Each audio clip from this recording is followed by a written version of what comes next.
Good afternoon once again. You're all welcome to this month's Nigerian Society of Chemical Engineers Health, Safety and Environment Sectoral Group monthly seminar presentation. Today, we have our guest today, an expert, a world-leading expert that is going to give us a talk on safety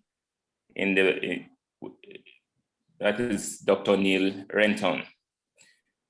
I will give his brief later on. Dr. Neill Renton, you are highly, highly welcome. Thank you very much for joining us.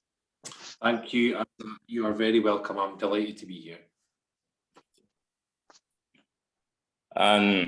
Before I start, I wish to, as usual, recognize the President of Nigerian Society of Chemical Engineers, the immediate past President of Nigerian Society of Chemical Engineers, past presidents that are here, fellow colleagues, fellow chemical engineers. You're welcome to this month's monthly seminar. And I will recognize the HSC Sectoral Group Lead, Engineer Mahmoud Abubakar Bello. Thank you, sir. You're welcome, sir. So we'll go straight ahead to the program. As usual, we will have safety moments. And I think I want our elder, our past president, Professor Adefila, to give us safety moments.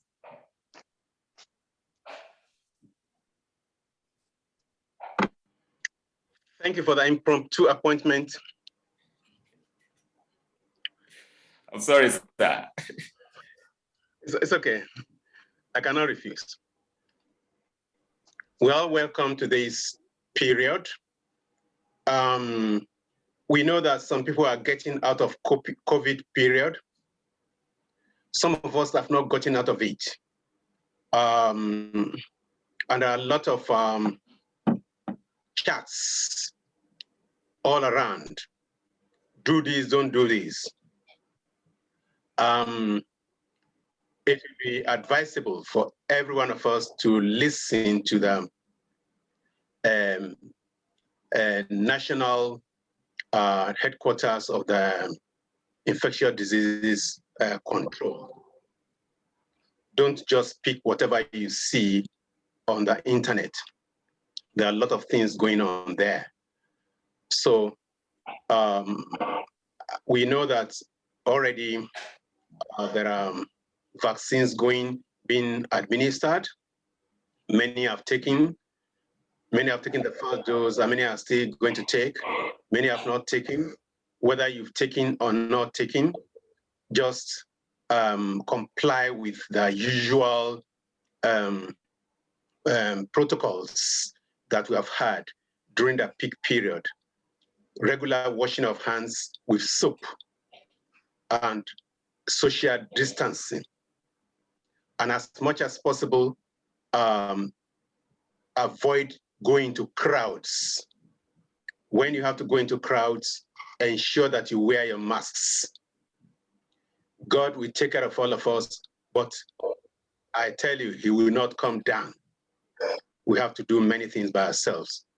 And actually, that's one of the reasons that this sectoral group has been set up: health, safety, and environment. On this note, I believe that I've said enough for the category of people here so that we can go ahead. Thank you very much. Thank you very much, sir, for the impromptu invitation. I know you're more than able to give that. You're my safety net, so I had to fall back to you. Okay, as I've shown in the slide, the agenda, it's in the slide. We've started the program, safety moments, the profile of the guest speaker will be presented, the guest speaker's presentation, questions and comments, recap, vote of thanks by the NSChE, NSChE HSE lead engineer Abubakar. The recap will be presented by Dr. Abubakar Usman Zaria, and we hope to end the program around 5:30 p.m. So I'll quickly go in and I'll read the profile of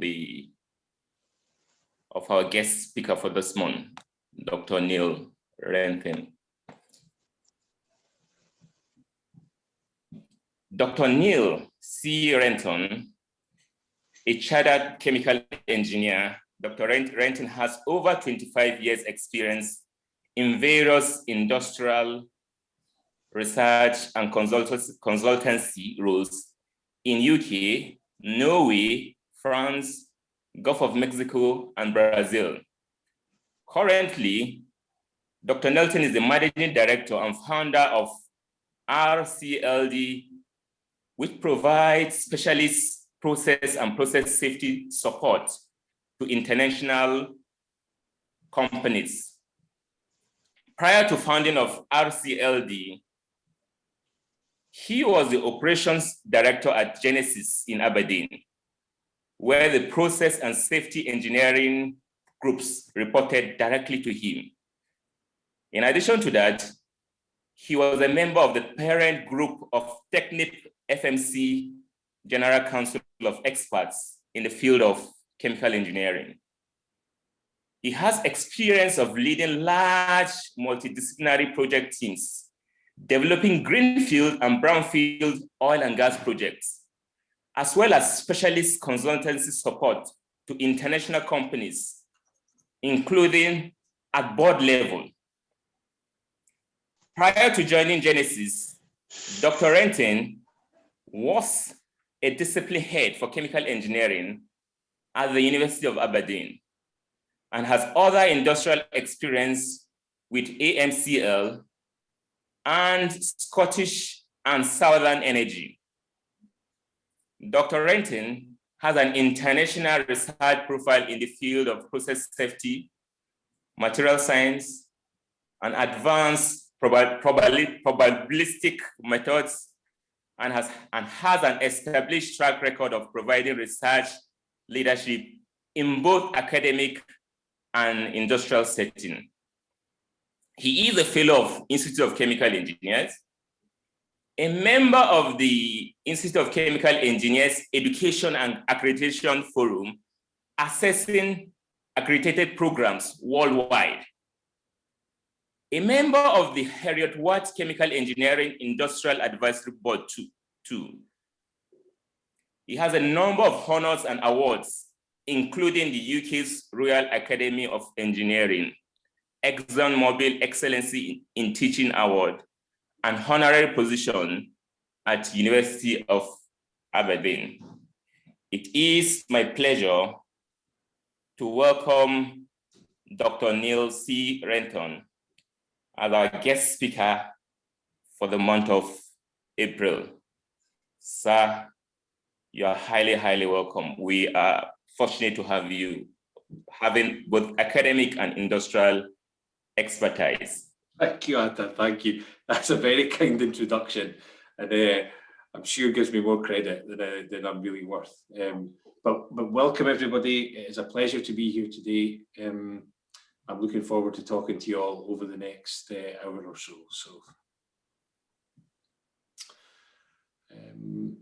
Atta, I'll just go ahead, I think, and present. Yeah, just go ahead and share a slide. That's great. Hopefully this is going to work. And I will do this. Here we go. Can you see the slide okay? Fine. Beautiful. Yeah, great. Well, ladies and gentlemen, again, thank you for the kind welcome. It is a pleasure to be here today. My name is Dr. Neill Renton. I'm the Managing Director at RCLD. And over the next hour or so, we're going to look to the future of process safety. And I'm going to share with you some of my experiences in trying to make progress in this difficult subject area. Now, every year, unfortunately, major incidents happen somewhere in the world. And this slide is just a snapshot of a few incidents that I picked up from a web search.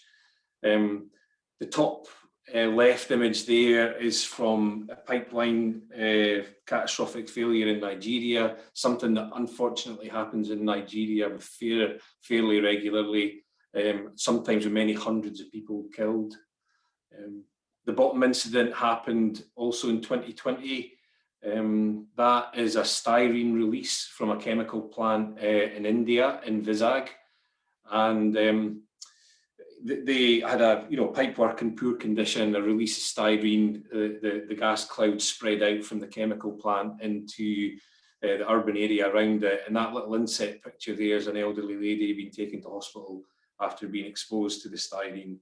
There was over 11 dead and 1,000 injuries in that event. Top right here, that's the aftermath of the collapse of a gold mine in the Democratic Republic of Congo last year, over 50 dead and many more injured. The middle image there is the aftermath, and no doubt some of you watched the videos which were all over the internet when it happened. That's what left of the downtown Beirut after the huge explosion of the ammonium nitrate that was stored in the warehouse for a prolonged period of time in Beirut. I mean, a tragic event, 275 people dead, 7,500 people injured, over $15 billion worth of damage done to the site following the explosion. And then finally, the bottom right there, that's a 2019 event from a refinery in Philadelphia, the Philadelphia Energy Solutions refinery, which had a propane release, again from equipment in poor condition, from a poor elbow. They had an initial loss of propane, which ignited, and then subsequent escalation of that event caused, catastrophic destruction to the plant. Fortunately, only 5 minor injuries in that incident, but that was just good luck. That incident had the potential to kill, dozens and dozens of people if that had happened at a different time. What it has done, though, is the company is now bankrupt. The plant is completely destroyed and will not reopen. So, in my role, both at the university and in industry, unfortunately, I've had to work with a number of teams who have experienced events like this, where a complex chemical plant has gone wrong. They've lost control of it for all sorts of reasons, and the consequences have been tragic for the people who work on the plant, people who live close to the plants, and ultimately for the businesses who ran the plants, many of which are now no longer in business. That's the context. What I'd like to do is, I'm going to look to the future, and in a 30-minute talk, it's such a big subject area, there's only so many things we can cover, but I'm going to focus on 3 things looking forward, where I think we can try and lift performance in this area. The first thing I'm going to talk about is the application of the process safety framework.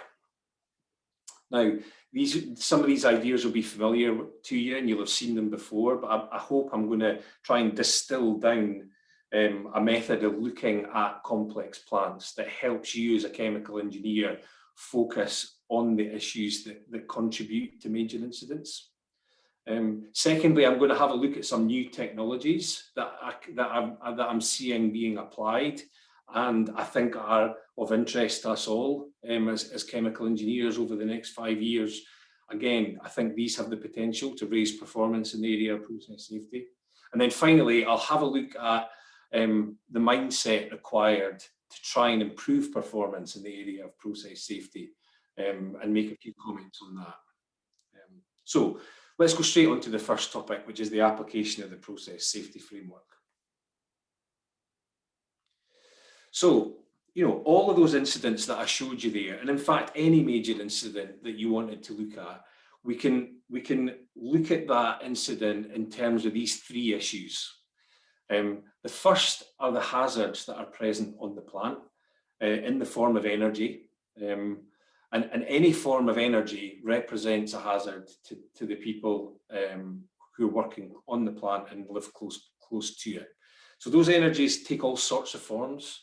Kinetic energy in the form of moving parts, chemical energy in the bonds between the atoms stored in the compounds that are contained on the plant, and potential energy in the form of pressurized systems, objects at height, and other things. So all of those incidents had a hazard present in terms of some form of energy in the system before the failure happened. The second issue then is the failure event itself, how the system loses its function. Does it degrade? Does it need someone to make a human error? Is it a combination of both of those things? How does the failure happen and allow the energy stored in the hazards to be released? And the third area that contributes to major incidents then, of course, are the potential consequences that could be realised if the hazard is released in an uncontrolled way. So how many people are present? Where are they present on the plant? Where are the buildings located? Where is the plant physically located in terms of the local community around about it? And understanding those consequences and trying to reduce them in the event there is a failure event and a release of hazard. Again, it's a major contributor to the fatalities that you saw there in the incidents that I showed in the first slide. So very important to try and break the process safety problem down into component parts so that we can try to manage issues in each of these three areas to reduce risk overall and try to prevent these major incidents from happening.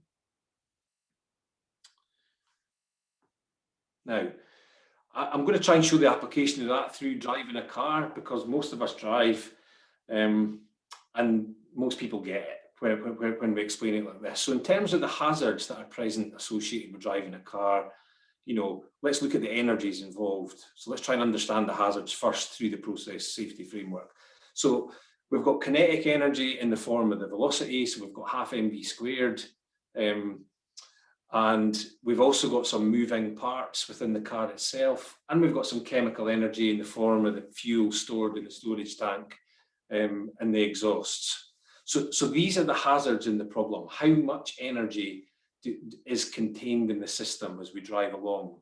Now, we could reduce the hazard by slowing down. We could reduce the hazard by reducing the amount of petrol we had on board, etc. So there's ways to approach trying to manage the hazard itself. The failure event would be a collision when the energy, the kinetic energy that your body has is transformed when the car hits something and comes to a stop, but you still have that energy. Of course, you're going to then hit the steering wheel and other things inside the car. That failure event may happen because of an error you make, or it may happen because of an error another driver makes, or it could be an equipment failure. You could break an axle or lose a wheel, or some other catastrophic failure of the car could lead to the crash. And then finally, on the consequences, well, those are clear enough. We're going to get impact injuries, we're going to get fatalities if we're traveling fast enough. And it could escalate further. We could, if we're going fast enough, we might have a loss of containment in the petrol, or we're going to hit stuff and the car's going to damage things and potentially cause other collisions. So that's a simple example of trying to break down what is something that is quite complex into these three ideas of hazards, the failure event, and the consequences. But what happens when we try and turn that idea to something much more complicated? So you may recognise this picture. This is the new refinery that's being constructed outside Lagos, the Dantoge refinery. You know, it's a huge petrochemical site and massive refinery capable of processing up to 650,000 barrels a day. It's enormous. What hazards? Much more complicated than just driving a car. What hazards are we going to have present? Well, again, we need to focus on the energies present. So we will have some sections of the plant that will have very high kinetic energy. So gas turbines, major pumps, and other equipment that's moving. We're going to have a huge amount of chemical energy in the form of large and very we're going to have chlorine and other petrochemicals that could react, you know, and be very poisonous to people if they were to ingest any of that. And we're going to have a lot of potential energy in different unit operations within the plant. So we could have cryogenic fluids, which would see a huge thermodynamic transformation if they were released. We've got a lot of stored energy in the pressurized systems, and we've got equipment at height. So breaking the plant down into its constituent parts and looking at the energies present and understanding that is an important part of trying to prevent major incidents. The failure itself, of course, we're very worried about loss of containment. There are other failures in other of those systems, but how does failure happen? What is the condition of the equipment? What are we doing to maintain the condition of the equipment? And understanding how failure happens, again, important. And then the consequences, again, clear enough. If we release the energy stored in the hazards in an uncontrolled way and it ignites, then a bit like the refinery incident in Philadelphia that he showed you, you know, we're perfectly capable of destroying very large sections of that plant. And most major plants don't come back from a major incident like that, in my experience. The costs of rebuilding it, as well as the sort of compensation costs, very often make the company bankrupt, or the business struggles to the government and the community lose confidence in the company and they end up having to sell up. So process safety, you know, good process safety, it's good business above everything else. Of course, there's a terrible price to be paid by the people working on the plant and around the plant, that can often affect the company's business for decades to come. But ultimately, and I think this is something very important, that it's a perennial problem for me working with teams who try to manage this issue, is getting people to understand that, you know, good performance in this area, it's good business. It's how you successfully stay in business when you run a plant like this, over and above the safety considerations. So combining those three ideas in this kind of in this framework, and you'll have seen something like this or very similar to it in the past, where we've got the hazards on the left-hand side, those energies that I just spoke about. We've got a series of systems that I've coloured in blue here, blue barriers that are trying to prevent the failure event, the loss of containment. So the pipework, the material selection, the design of the plant, the instrumented systems, some mechanical protection in terms of relief valve. We've got a wide number of plant barriers, but we also have, company systems, procedures, training, competency, the number of staff, etc. So there's a lot of softer things as well as plant barriers contained on that left-hand side in terms of the blue barriers that are trying to prevent failure. And then once the failure event happens, we've then got a series of green barriers that are trying to prevent the consequences from being realised, or to try and minimise the consequences if a failure does occur. And in a car, these green barriers would be seat belts, airbags, side impact bars, crumple zones. You know, all of those are safety features in inverted commas. But it's important to recognise their role. They're there to help us in the event that we have a car crash. Yeah, and while they're important, you know, the best way of managing the risk associated with car crashes is not to have a car crash in the first place. You know, I mean, if I was to tell you, I've had 5 car crashes this year, but it's okay. Seatbelt worked, airbags worked, side impact. I'm fine. I wasn't injured. Nobody else was killed. You know, would you be keen to come on a car journey with me? I suspect not. So that is something that is worth thinking about, because as time progresses, what happens on the plant, of course, is barrier condition starts to degrade. We start to lose some of the blue barriers. It may be because the plant conditions deteriorated. It may be because the operators on the plant are not following the procedures and coming up with their own workarounds to get things done quickly. And we may also start to lose green barriers. We may also start to lose equipment on the plant whose function is to try and reduce consequences. And as time progresses and things get worse, suddenly we find ourselves very deep in the forest and it's dark. We haven't really noticed what's been happening. We're perhaps just one or two things away from the major incident, from the loss of containment happening. And once the tiger's out the cage, you know, we're not in control anymore. You know, and I've seen this so many times on plants. Once the loss of containment happens, you are no longer in control about how your event's going to end up. And if I just flick, you know, I'll flick quickly back to my first slide here. Some good examples in here. You know, this was a major incident, huge loss of containment, massive release of energy, no fatalities. But that was just luck on the day. Other companies have events not on that scale, not as big as that, smaller releases, not nearly as much energy released. But because of where people were located on the plant, multiple fatalities and a disaster for everyone involved.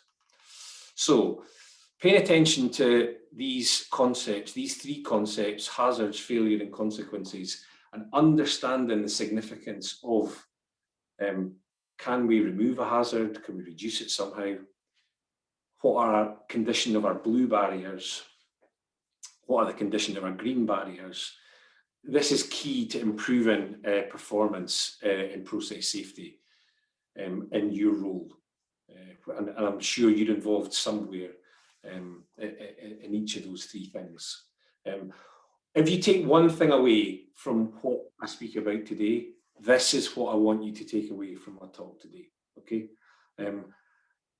Use this diagram to approach problems in your day-to-day role, 50 emails a day, 10 phone calls, you know, umpteen Zoom meetings, you might be on site, you might be out on the plant, you're dealing with, things are coming at you every day, things are going wrong, there's always problems, yeah? But take a second as you're trying to address these things, just to orientate yourself inside this problem. Is this something to do? Is something to do with the hazard changing? Is that what this issue is? Is it a blue barrier that's preventing failure? Is that what I'm dealing with here? I know you're saying the pumps failed, but is it actually preventing loss of containment? And if it is, if you recognise it's a blue barrier issue, then you need to bring your best game. Because, as I said in the cars, you know, we don't manage car crashes by relying on seatbelts and airbags. Yeah, we manage them by stopping them in the first place.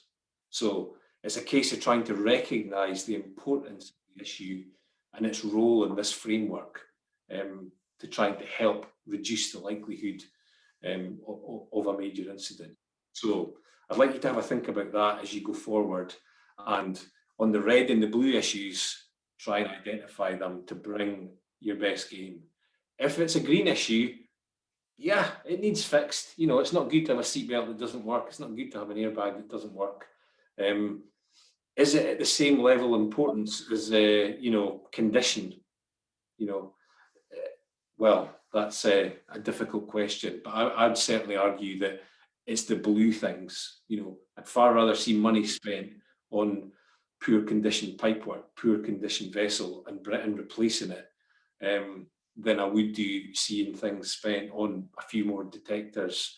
You know, that's the two things don't help you to the same degree. So that's the process safety framework. Let me turn on to the second issue on new technologies, of which I think there's some exciting things happening.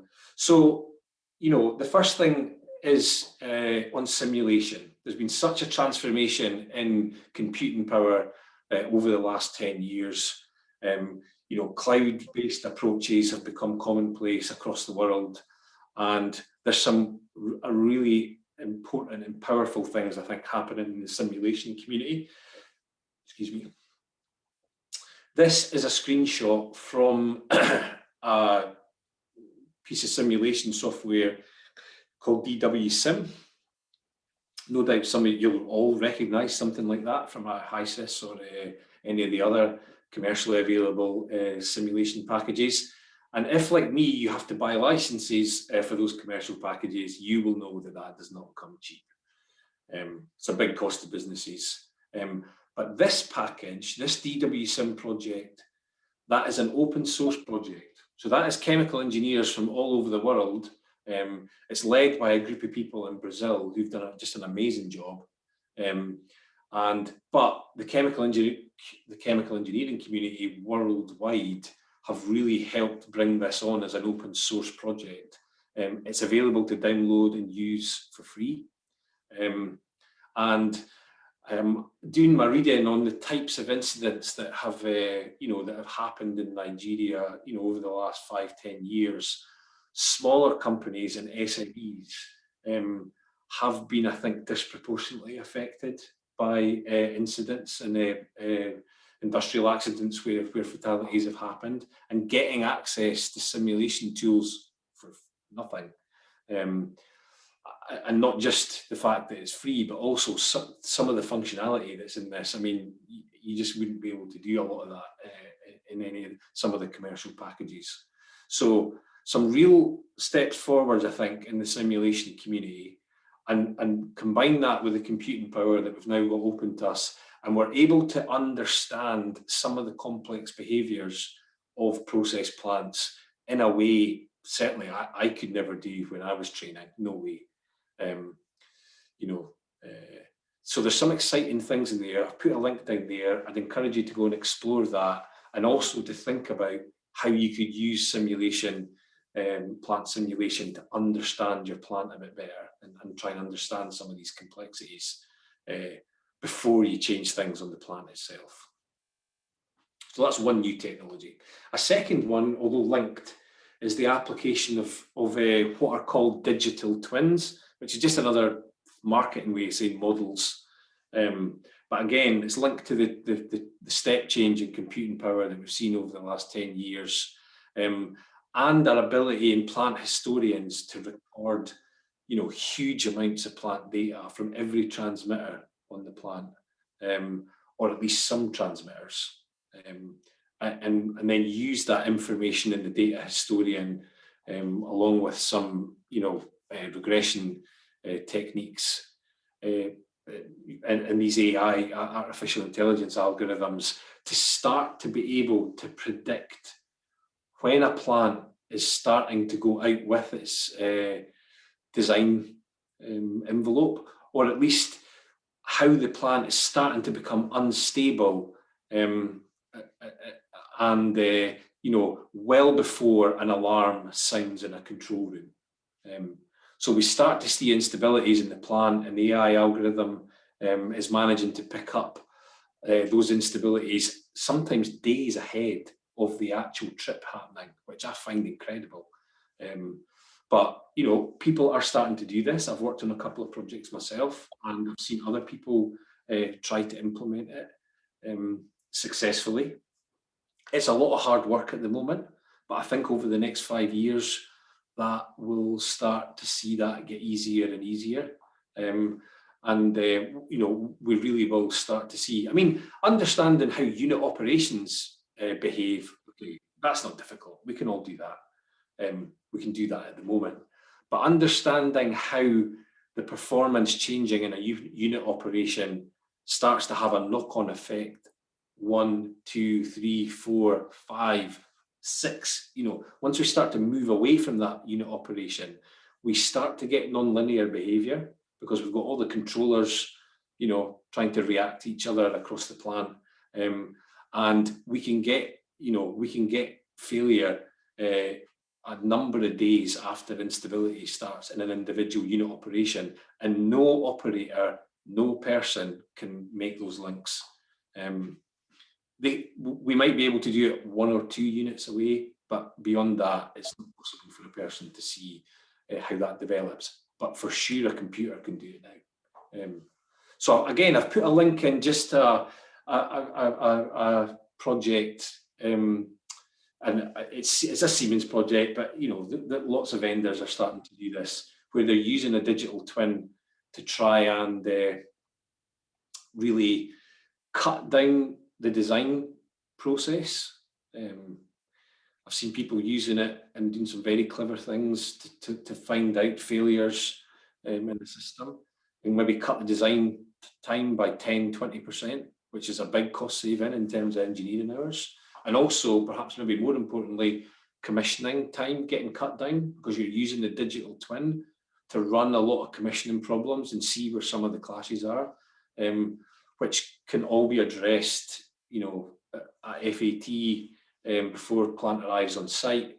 And so much of the stuff we used to have to do in commissioning also being addressed by this. Again, you know, cutting 25% off your commissioning budget, that is a serious amount of dollars. And also better probably than anything the commissioning team could have done. So I think there's some new technologies that are coming forward that over the next 5 years will help us again lift performance in the area of process safety in the future, in addition to that critical application of the process safety framework. So just finally, and to finish, I just want to talk a little bit about mindset, which is something that you all can take some control of. You're not in control of what other people do, but you are in control of what you do. And so I've got a few things for you to take away and think about if you're looking to improve your performance in this area.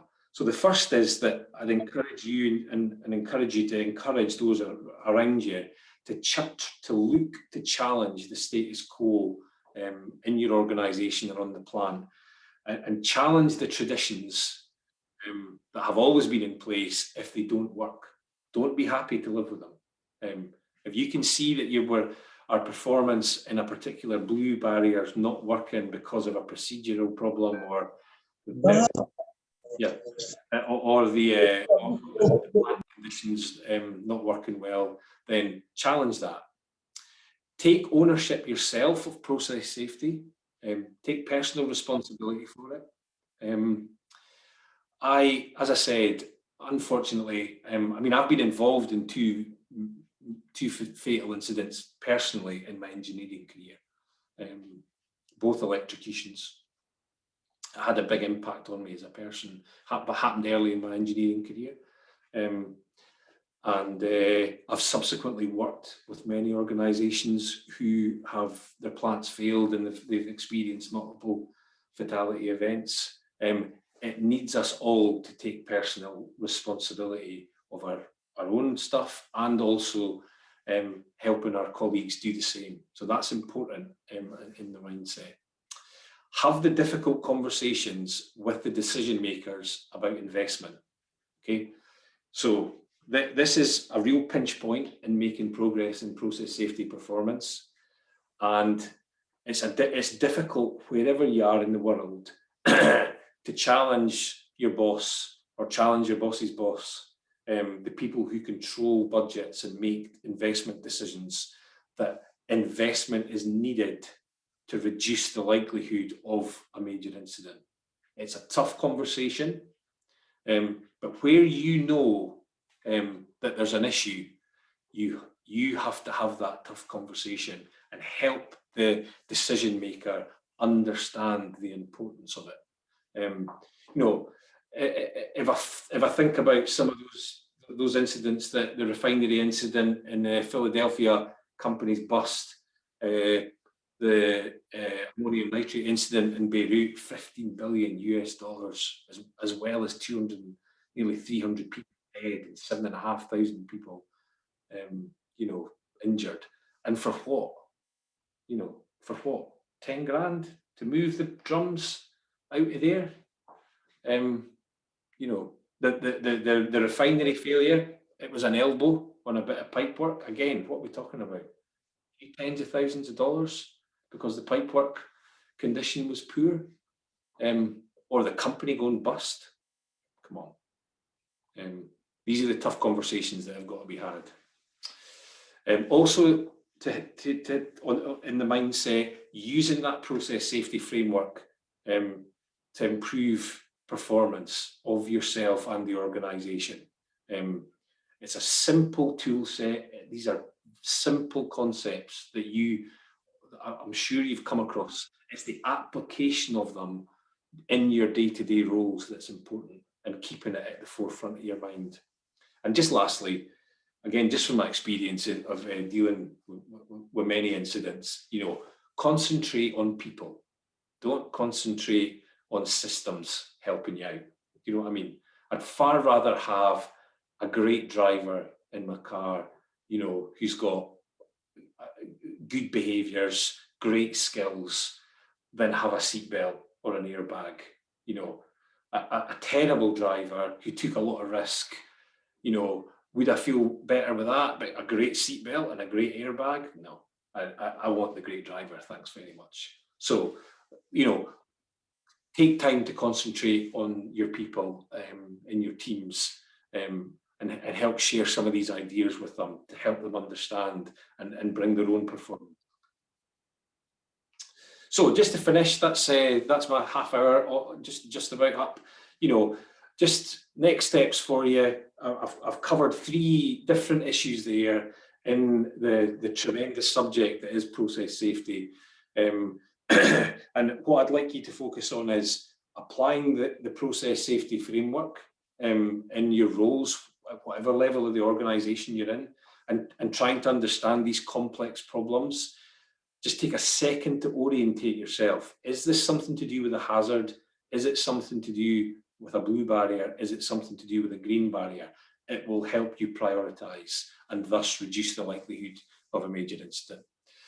Secondly, these new technologies, the sort of, I would characterise that sort of just in general with the sort of application of the tremendous steps that have been made in computing power, and our ability now to simulate plants to try and understand these more complex behaviours so that we can stop things going wrong well before an alarm or a trip happens, where we might go further out with the design envelope. And then I've given you a couple of links there to some new simulation sort of initiatives, and also the digital twin stuff. And then finally, on the mindset, it's about getting your own behaviours right first, and then encouraging the right behaviours in others. And if you focus on your behaviours and others' behaviours, again, you will start to see performance lift in process safety. And God willing, and I hope you're all never involved in a major incident. So that's the end of my time that's available. Thank you all very much for listening. And I think we've got a period of time to just take a few questions if you would like to do that. Thank you very much, Dr. Neill Renton. For me, I think from this your talk, as you've advised, my takeaway, my biggest takeaway from this your talk is that slide where you showed the failure, the consequence, the hazard, failure, consequence.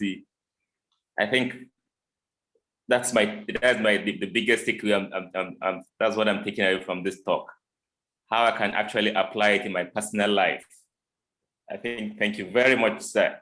You're welcome. You're welcome. Happy to take any questions if anybody wants to raise one. We actually have some questions already in the chat. Yes. I'll read out some of the chats. Go for it. Then we'll take it up from there. So the first question I have is from Engineer Tukur Mohamed Lawal. You were talking about Dangote refinery. He actually works in the Dangote company itself. And he's in charge of the HSE there. He has a question for you. Sure. He said, sir, can you shed more light on focus on people, not systems? Yes. Well, it's a very interesting, like I say, because I've been involved in many incidents, it's a natural human reaction for people to adapt to the situation that they're in. And something very interesting has happened in the airline industry in this area over the last few years. I presented at a conference with a lady who used to be a commercial airline pilot, and she has been for many years, but now she trains air traffic controllers. And she was just explaining the progress that's been made in the aircraft industry in terms of automating many functions of the aeroplane so that the pilot actually does less and less. But as we've seen with the Boeing 737 crashes, that has introduced new problems, because we're now at the point where pilots do so little when they're actually flying the plane. They take off and land, but don't do much otherwise. The computer does the rest of it. But the problem is that as that further and further optimizations has progressed, because pilots are doing less, their skill level has dropped because they're not flying and dealing with as many issues. And as the skill level has dropped, when a problem now does happen on a plane, the computer takes a series of steps to try and correct it. But finally, when it can't correct it, it hands that situation back to the pilot. And it's actually now a really extreme situation. So we're handing pilots back aeroplanes that have gone a long way away from their design intent because we've automated so much of the functionality. And to apply that in process plants, we've actually done exactly the same thing in process plants. We've made such a dash to try and apply as much technology as possible. Automated process control. If you speak to any control room operator, they will all be able to tell you which of the controllers they just put in manual when they come onto their shift, because that's the only way they can get them. That's the only way they can keep it stable enough. We've done a huge amount of trying to automate process plants, and I'm sure with that new facility that the design team will have included all sorts of technology to try and make it easier, in inverted commas, to keep the plant within its design envelope. But truthfully, we need the operators. As I said before, people add resilience to systems because the human mind can do much. It can take in many more different types of information than computers are able to. Computers are great at some things, and I highlighted a couple of them, but people are great at other things. And I think my sort of focusing on the people bit rather than systems, I just encourage you all to, I'd encourage you all to think about how is the operator actually going to do it? Put yourself in the boots of the guy on the plant. How is he actually going to open that valve? How is he actually going to, in the control room, how can he use this great bit of technology that you've introduced? And I think you've got an opportunity. I can see the stage of construction you're at. You're a long way through the design process, but still, where you can remove stuff and make it simpler so that it's easier for the people to use, I would. Anyway, that's my answer to that. Okay, thank you very much. I'll take I'll take 3 more questions combined together so that you can address them together. The first question, or the second question, it's from Engineer Usman Garba, who is currently in Paris, France now. His question is, what specific soft skills does a fresh graduate and a mid-career person looking towards a change in career to industrial safety practice require? Is it possible to introduce such skills in our curriculum? That's one question. Another question is, on the process of safety framework, can the consequences include production deferment? Then, I think, okay, there's 2 questions. So you can go ahead. Fine. Okay, on the softer skills stuff, I don't know that university or college, I mean, I mean, in my role at Aberdeen University, when I actually founded the chemical engineering program at Aberdeen and developed it from scratch. So I've had to think deeply about how we try and train chemical engineers and the sort of skills that they need when they go into the industry.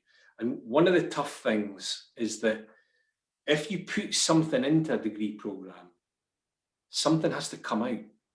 It's a fixed amount of time.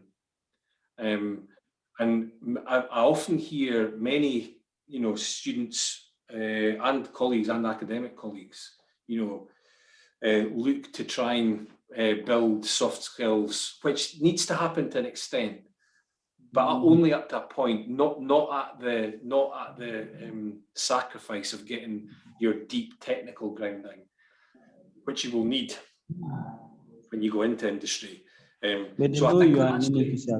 I actually think that many of the softer skills can only really properly get to be developed in your early formative years, and once you get out from uni and start to work with a bigger range of people.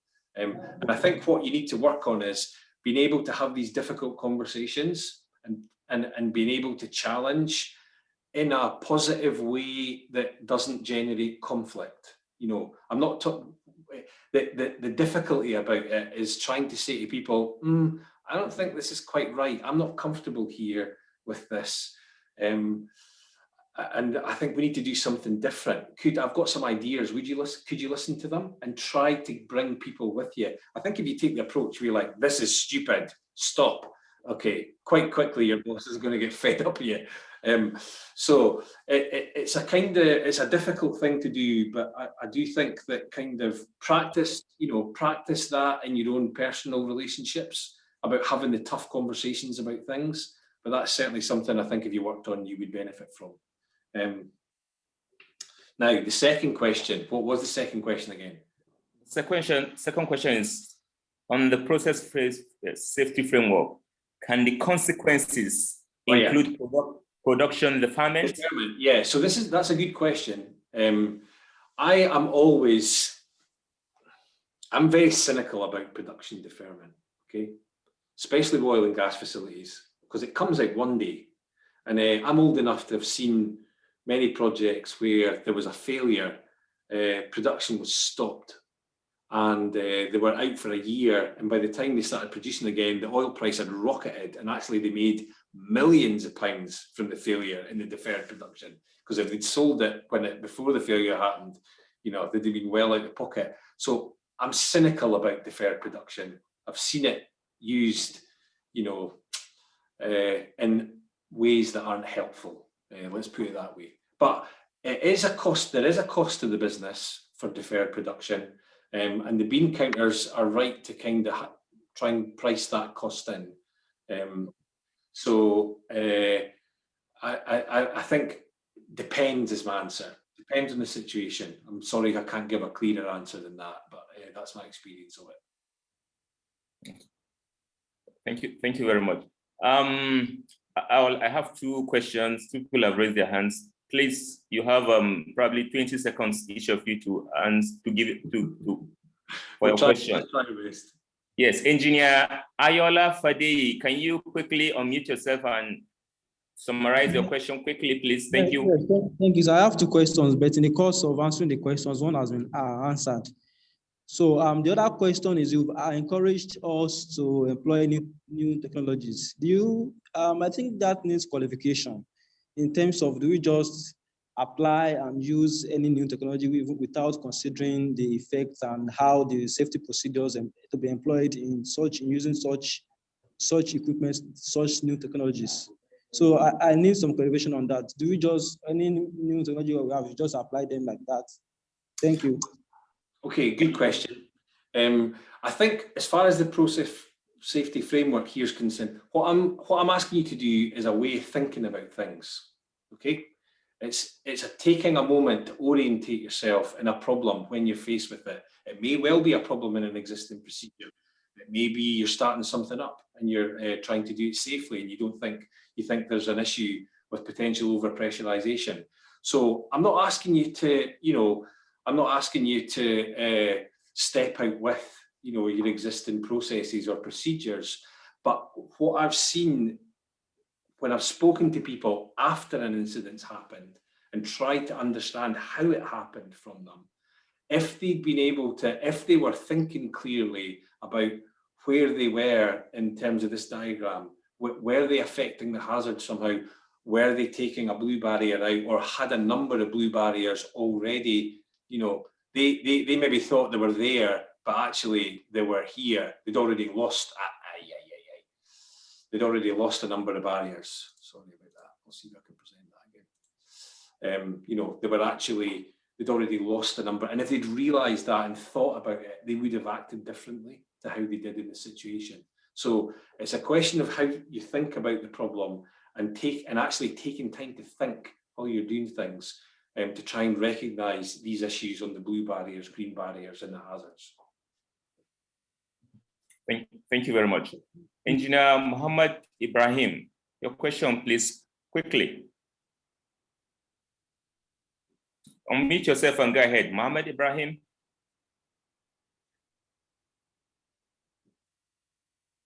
Hi, Muhammad, go for it. Okay, if Muhammad Ibrahim is not around, I have, I think this will be the last question from the chat. So, I have it from Maruf Williams. So based on your experience, what will you consider the best strategy in learning from process safety incident, given that we still continue to see repeated incidences across the industry? It's a great question, because it's a conundrum. Why does it keep happening? Yep. If we look back, the reason it keeps happening is because these problems, these three issues, these are universal. Yep. But people don't always take time to think about that. And if I go back to these incidents, and it's a good place to finish, each one of these incidents is unique.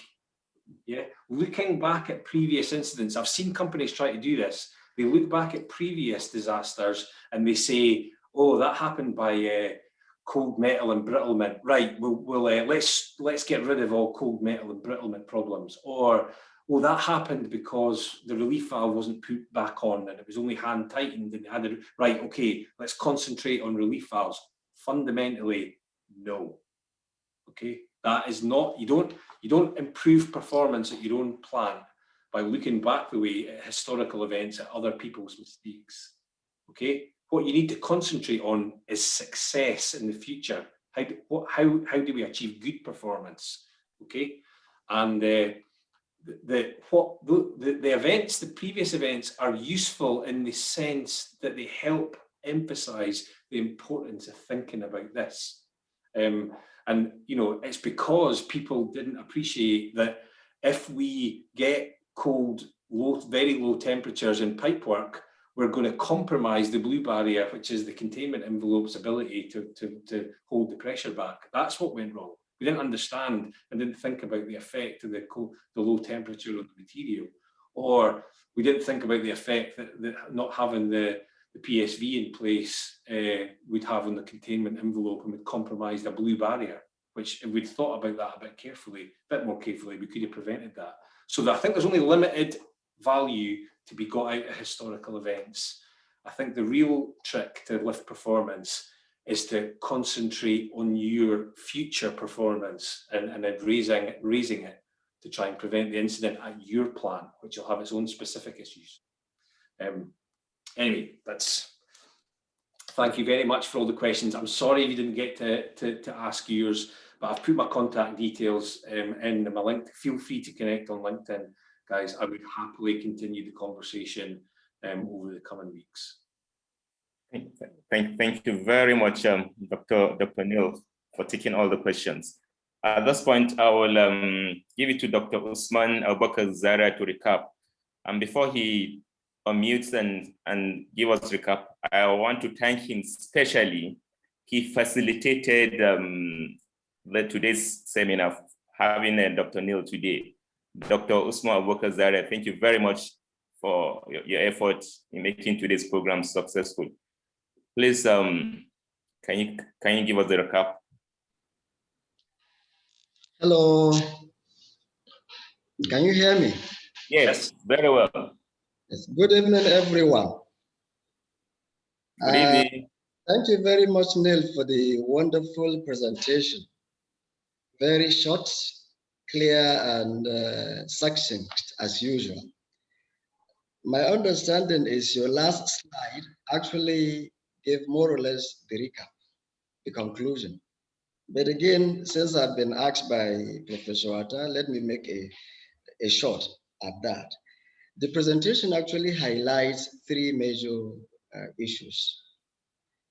Process safety framework. So under this, Neill tried to disaggregate the risk space, if you like, identify the different risk components, hazards, failure, and then consequence. So by identifying the different components specifically, we get a very simple way of managing the risk itself. So for example, as Neill highlighted, in between the hazards and the failure, what you need is to have some preventive measures, such as the basic process control systems, alarm systems, train operator, and even the safety instrumental systems. All these things can be there to prevent a failure from happening. But in case the failure actually happens, we also have another opportunity. So we can have in between the failure and the consequence, some set of measures, starting from, say, the active protective systems, such as the relief valves, passive ones, such as bond dikes, rupture discs, all the way to, emergency response. All these are there in case you are unable to prevent. They are there to actually mitigate. So having highlighted that, Neill moved to the concept of network technologies. So he was emphasizing the need for us to leverage on ICT tools. So while you are making an attempt to prevent and mitigate, you can also predict. You can mine the data, leverage technology, look at the historical data of the plant, predict the possible behaviors of the plant at hand, and then put in place the right prevention measures. And then finally, Neill talks about the need to have proper mindset, that we need to have our mindset right. And conclusively, he was hammering on the need to focus on people rather than systems. I understand that prompted Engineer Tukur to even ask the question, why people, not the systems? And I can understand where he's coming from. As someone with huge investment in asset, and someone saying the focus should be on people rather than his asset. So I can understand that question. But maybe what one needs to do is to look at, say, an incident like the Piper Alpha disaster that happened in the 80s, where you had operators who didn't have the full powers to actually shut down the plant almost instantaneously. They had to, seek for permission from the managers, from the duty holders who are then living onshore. And what happened? We lost over 160 people within the space of 90 minutes. So to further highlight what Neill says, we really need to, emphasize on the importance of personal safety.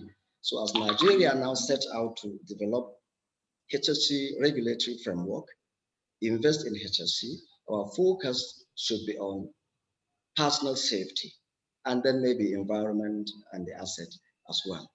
So I think these are some of the few points I was able to grab, and I'm taking back the microphone back to Professor Atta. Thank you. Thank you Sorry, very much. Process safety. Did you mean process safety? Sorry? Hello. Did you mean process safety instead of personal safety? No, I was actually trying to say personal safety. I meant personal safety. When I say personal safety, I'm referring to safety of people, because the process safety, as it were, is a broader term involving personal safety, safety of the asset and the environment as well. So Neill was trying to underscore the need to prioritize, safety of people. That's what I was trying to actually emphasize. Thanks, the clarification was necessary because personal safety is often taken as occupational safety, distinct from a process safety. That's fair. That is fair. Yeah, that term is used sometimes to describe sort of slips, trips, and falls type stuff, which is important. Okay, it's needed in its own right, but anyway, blowing the plant up, yeah, that's a lot worse. So. It's okay. Thank you very much. Yeah.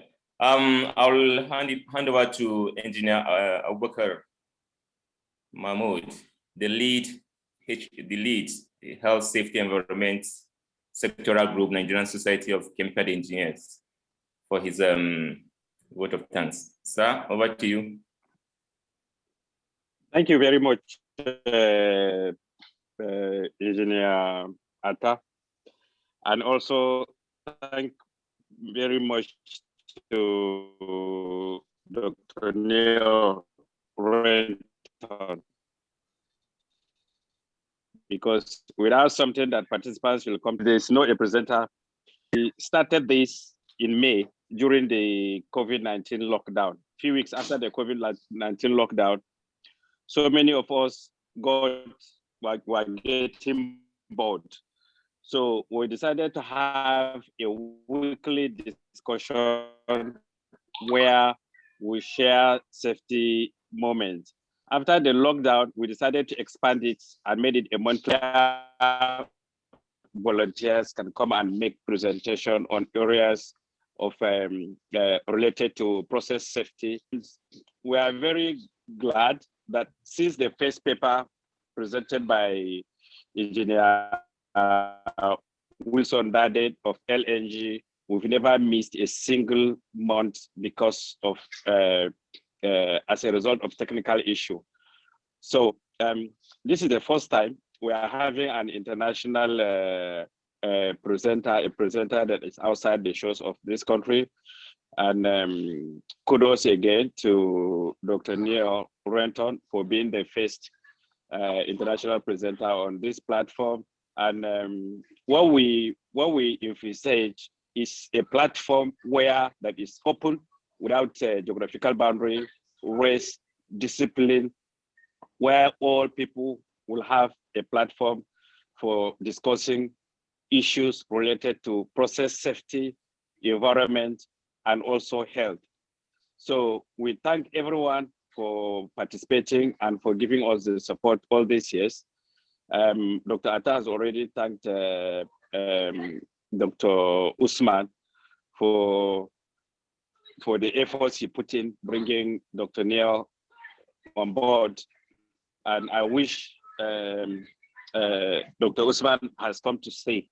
He was the first secretary of the group, and at some point he was overwhelmed with some other assignments everywhere, and he took flight. So we hope whatever you did at sabbatically, keep doing it so that he will come. All the participants, the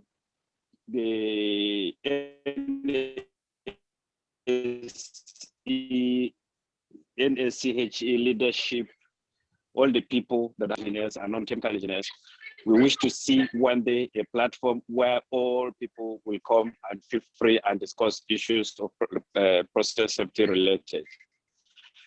And we thank all of you for being here today. We are very grateful. Thank you very much. Thank you very much, Engineer Mahmoud Abubakar. So thank you, sir. On this note, I want to thank Dr. Neill Renton again for the excellent presentation we've had today. So thank you everybody for participating. Make it another day with us next month, the last Saturday of May. But this time around, it will be from 5:30 p.m. to 6:30 p.m. So thank you. Bye-bye. Thank you very much. Thank you very much. You're welcome. Another one. Thank you, Abdulaziz. Thank you, Abdulaziz. Yes, sir. Thank you, Tukur. Tukur, thank you. Good evening, Prof. You're welcome.